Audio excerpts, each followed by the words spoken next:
Each of you have had to make difficult decisions on a daily basis on real estate. In the moment, you may find yourself second-guessing yourself on an acquisition. What are the key considerations that you look at when you're acquiring real estate? So Colin, maybe I can start with you. You both acquire sites for development and you buy income properties. What are those things you go through, that mental checklist when you're buying a property? Yeah, so when we think about investing, especially in real estate, you know, I borrow from some of the lessons that I've learned from my readings on what Warren Buffett has done. And he's got a couple of principles that he talks about, and one of them is a margin of safety.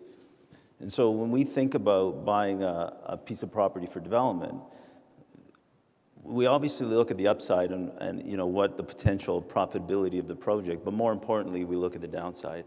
And if the market was to turn or if things were to go sideways on us, what's our worst case scenario? And so we try to, when we buy development sites, we try to buy with that margin of safety in mind. And so, for example, on a development site, what might that look like?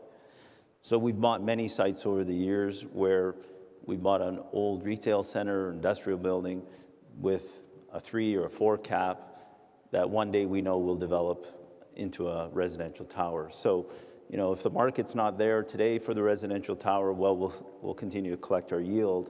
We could, you know, finance it conservatively and be able to weather the storm. So that's one way that we think about a mental model that we use when we're buying development sites.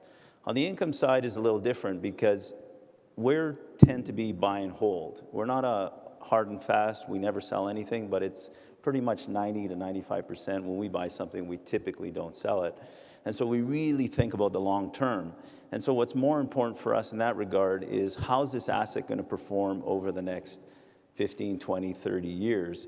So is it well located? Are the bones of the asset good? If we have to go in there and fix it up, can we make it a good asset? And so we learn another principle that Buffett talks about is about buying, you know, great assets at fair prices. Because if you sit around and wait for great assets at great prices, you might get 1 or 2 in your lifetime, but you're not going to be doing a lot of transactions. And so, you know, if we can find really good assets at fair prices on income deals, we'll tend to you know, pull the trigger on those deals. So that's kind of some of the mental models that we go through when we think about investing in real estate.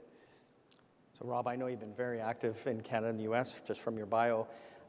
You must have a very specific strategy when you go into a certain market. Yeah. Well, I appreciate what Colin is saying. I have a slightly different business model, and 80% of what I do is the exact opposite of what Warren Buffett suggests we do. Because I'm a speculator and I buy and sell things, and you know, it's obvious. Like, I want to make a lot of money and I want to keep that money, so that's an obvious thing.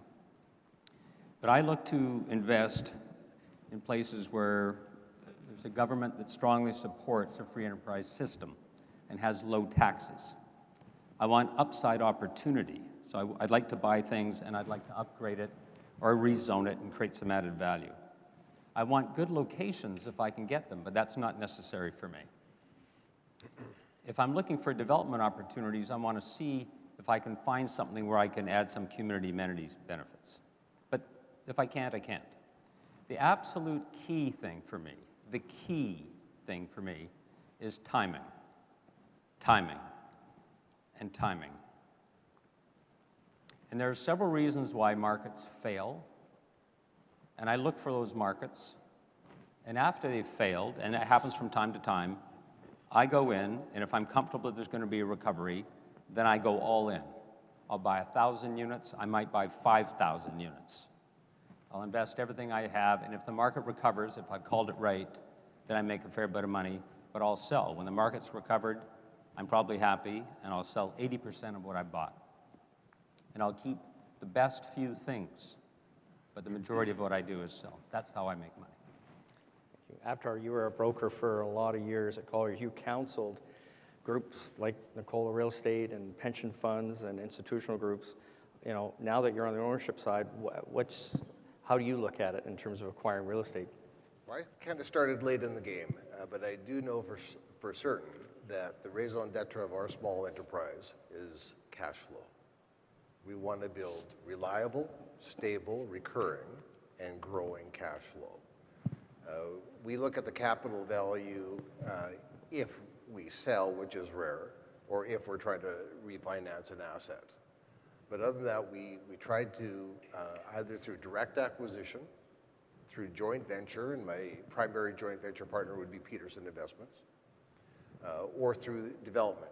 We do some small deals on our own, taking on the development risk, but we've gone into quite a few deals with others in larger developments, taking a small piece, which is a bit riskier, but it's important to enter that space, because on the quality real estate assets, particularly in the greater Vancouver area, cap rates are so low, it's hard to make it work for people that employ leverage.